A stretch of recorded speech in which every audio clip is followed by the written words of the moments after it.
The gates of St. Angelo crash open with a thunderous boom that echoes across the blood-soaked battlefield.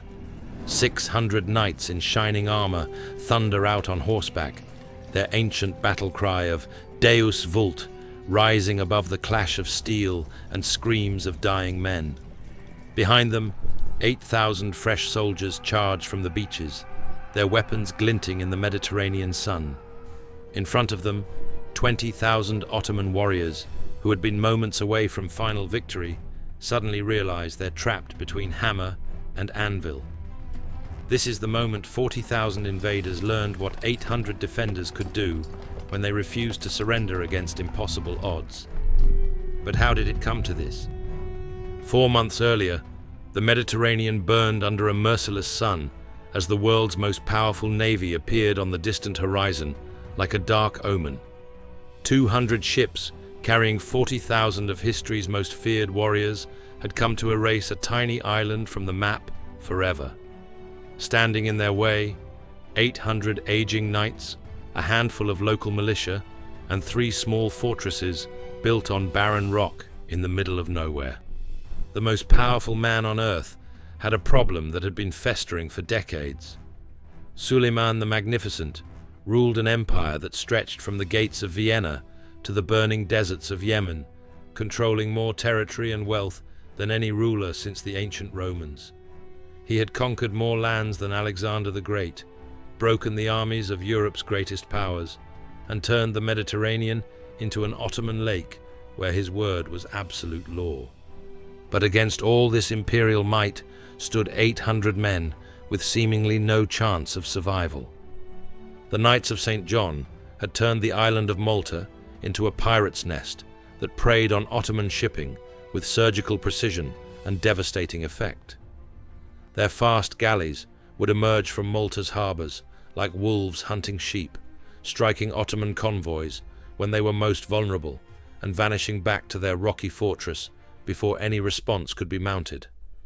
But in 1564, the knights crossed a line that made their conflict personal. They launched a brazenly bold attack on a massive Ottoman convoy just miles from Constantinople itself, capturing the ship carrying the former governor of Cairo, and most insultingly, the wet nurse of Suleiman's own daughter. The humiliation burned through every court in the empire like wildfire. Ottoman subjects began to whisper dangerous questions. Maybe the old lion had lost his teeth. Maybe the mighty conqueror could no longer protect his own people in his own waters. Suleiman's revenge would be unlike anything Europe had ever seen. Stick with me, because what happens next is insane. Either I take Malta, or Malta takes me, the Sultan declared to his war council, with the finality of a man signing his own death warrant. Every resource of his vast empire was mobilized for one singular purpose: to wipe these Christian pirates from the face of the earth permanently. The force he assembled was beyond imagination. 40,000 elite soldiers representing the finest military machine in the world, from battle-hardened janissaries who had never known defeat to swift Sipahi cavalry that had trampled the armies of Europe into dust. 200 ships filled the harbors of Constantinople, their holds loaded with enough cannonballs to level entire mountain ranges and enough supplies to sustain a massive army for months of continuous warfare. Leading this unprecedented armada was Mustafa Pasha, the Sultan's most trusted general and a strategic genius whose military brilliance had crushed rebellions from the plains of Hungary to the mountains of Persia. Beside him sailed Piali Pasha, admiral of the Ottoman fleet and undisputed master of Mediterranean warfare. And most feared of all was Dragut Reis, the legendary corsair known throughout the Christian world as the drawn sword of Islam, whose very name was enough to send entire fleets of Christian sailors fleeing for the safety of distant ports. But the defenders of Malta had their own secret weapon that couldn't be measured in ships or soldiers. Jean Parisot de Valette, the 70-year-old Grand Master of the Knights Hospitaller, was a man who understood exactly what they were all facing.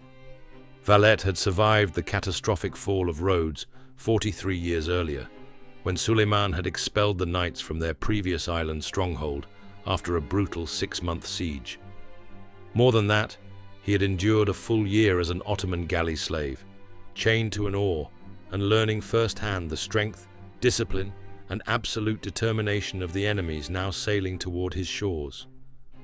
Malta wasn't just another island fortress in the Mediterranean. Whoever controlled this strategically vital piece of rock controlled the sea lanes between East and West, between the Christian and Islamic worlds. If the Ottomans managed to take it, they would possess a permanent naval base perfectly positioned to launch devastating attacks on Sicily, the Italian peninsula, and even Rome itself, the very heart of Catholic Christendom. Valet's forces seemed almost comically inadequate for such a monumental task. He commanded perhaps 800 Knights of Saint John, warrior monks who had devoted their entire lives to fighting Islam, but were now mostly aging veterans, far past their physical prime. Supporting them were approximately 8,000 Maltese militia, brave local men certainly, but poorly trained civilians who had never faced elite professional soldiers in pitched battle. Against Suleiman's 40,000 battle-tested warriors, the cold mathematics of war were brutally, hopelessly simple. The island's entire defensive strategy centered on 3 key fortresses positioned strategically around the Grand Harbour. Fort St. Elmo guarded the narrow entrance to the harbour from its commanding position on a rocky peninsula. Across the shimmering water sat Fort St. Michael, protecting the civilian town of Senglea, and dominating the entire landscape was Fort St. Angelo, the knight's ancient headquarters, built on a rocky promontory that jutted defiantly into the sea like a stone fist raised against the approaching storm. These weren't the sophisticated star fortresses with angled bastions that were revolutionizing European military architecture. They were essentially medieval castles, their walls barely thick enough to withstand the massive siege cannons that had already proven their devastating effectiveness by reducing Constantinople's legendary defenses to rubble. Valet knew his fortifications were hopelessly outdated and his men catastrophically outnumbered, but he possessed one crucial advantage that couldn't be measured in thickness of stone walls or numbers of soldiers. He commanded warriors who genuinely believed they were fighting for something infinitely greater than their own lives. The Grand Master gathered his knights in the ancient stone chapel of St. Angelo and delivered words that would echo through the corridors of history. "We are the few," he told them, his weathered voice carrying the hard-won authority of decades of command. "But we are the chosen few. We are the last guardians of Christendom, and on this sacred rock we make our final stand. The Turk brings 40,000 men to fight 800 knights. Let him come. We will show him what 800 men can accomplish when they have nothing left to lose and everything worth dying for to defend." But Suleiman's massive army was about to unleash hell on earth. On May 18th, 1565, the sea around Malta turned black, with ships in a display of naval power that had never been witnessed in the Mediterranean. 200 Ottoman vessels filled every bay and inlet around the island, disgorging thousands upon thousands of soldiers, hundreds of cannons, and mountains of supplies onto the rocky shores. The sight was both terrifying and magnificent, like watching the ocean itself transform into a living, breathing instrument of war with hostile intent written in every sail and banner. Mustafa Pasha wasted absolutely no time in making his strategic intentions crystal clear. His battle plan was elegantly simple: capture Fort St. Elmo first to gain complete control of the harbour, then use that secure position as an artillery platform to systematically pound the main fortresses into submission. St. Elmo appeared to be the weakest link in the defensive chain, garrisoned by only 150 knights and 600 soldiers. According to every military manual written, the small fort should fall within days. The thunderous bombardment began at dawn on May 24th, with a sound that could be heard clearly in Sicily, 60 miles across the water. The Ottomans had transported cannons that dwarfed anything the knights had ever encountered, massive bronze monsters that hurled stone projectiles weighing hundreds of pounds. The great guns fired in carefully choreographed volleys throughout every hour of daylight and deep into the night, sending an estimated 6,000 individual shots crashing into St. Elmo's increasingly battered walls every single day. Inside the fortress, hell had quite literally arrived on Earth in the form of constant, nerve-shattering noise and destruction. The relentless bombardment made any semblance of normal sleep completely impossible, and drove even the most battle-hardened veterans to the very edge of mental breakdown.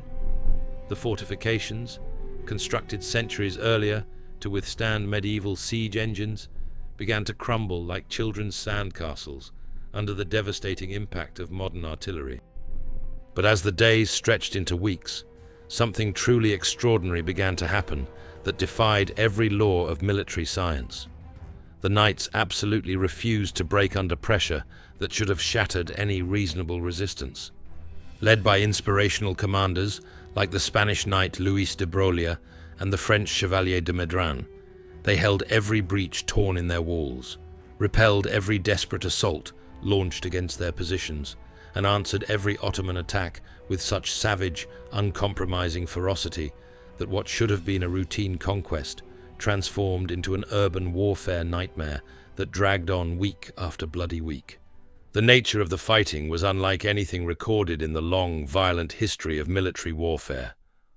Ottoman sappers dug elaborate underground mine systems beneath the fortress walls, while Christian counterminers burrowed through solid rock to intercept them, leading to savage subterranean battles fought by flickering candlelight in tunnels so narrow that grown men had to crawl on their bellies just to reach the point of contact.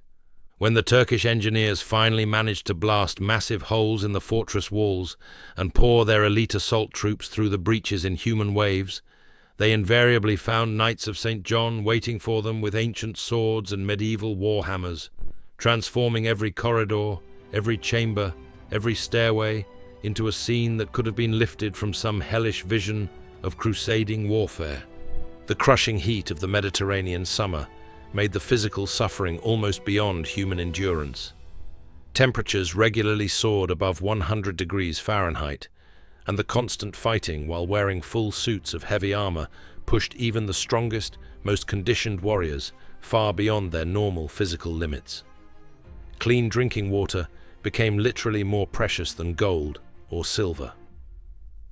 The most famous example of this seemingly impossible courage was displayed by the French Chevalier de Medran, who continued fighting effectively for hours, even with a Turkish pike spear driven completely through his torso, the iron point protruding visibly from his back, as he somehow found the strength to rally his men while his life slowly bled away.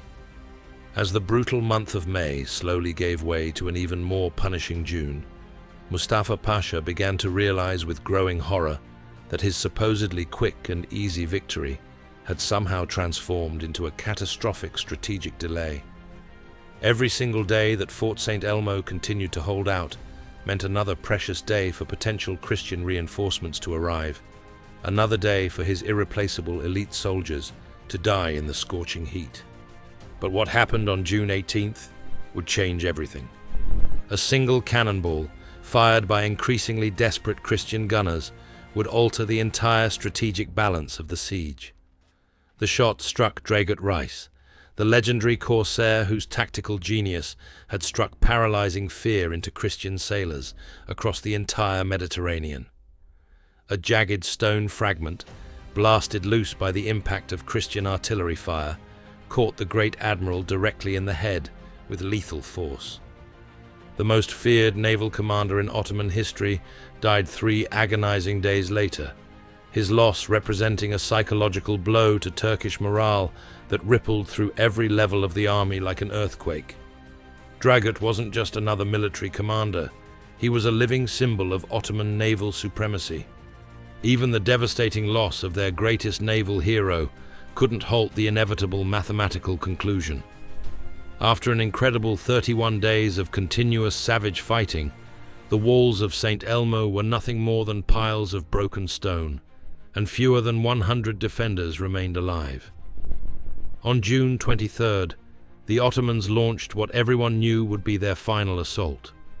The surviving knights, understanding with absolute certainty that their final hour had arrived, performed one last ritual that connected them to centuries of crusading tradition.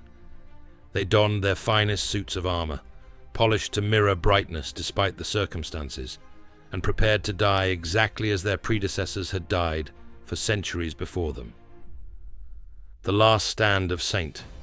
Elmo became a scene of pure medieval chivalry played out against the brutal backdrop of early modern warfare.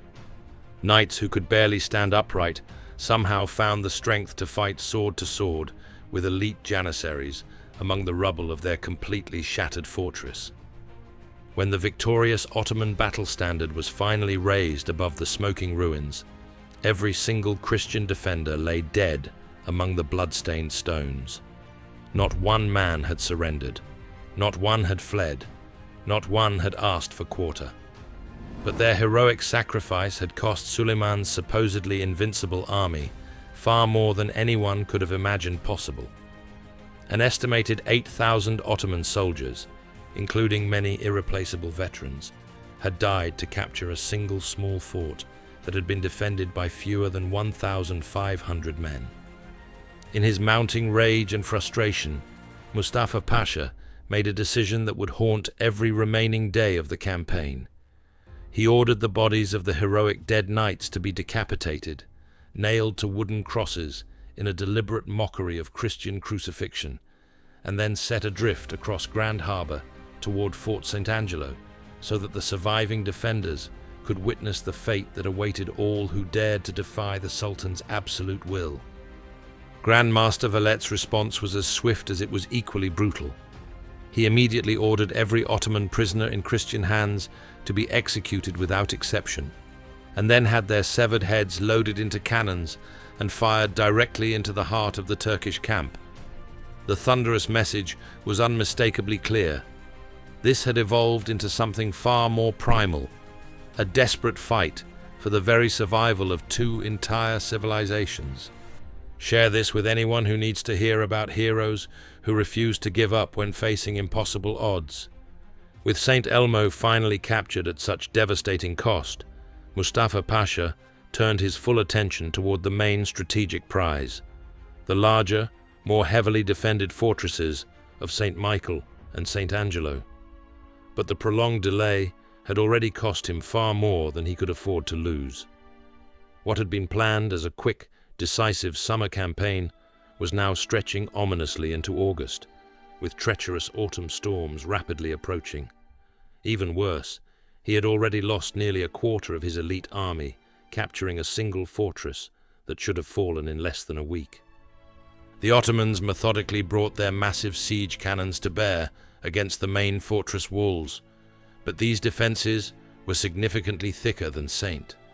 Elmo's construction, and the defenders were now battle-tested veterans who had learned crucial tactical lessons from observing their comrades' heroic sacrifice. Valet had used every precious day, bought with so much Christian blood, to strengthen his remaining defenses and prepare his surviving men for what everyone understood would be the final, decisive test.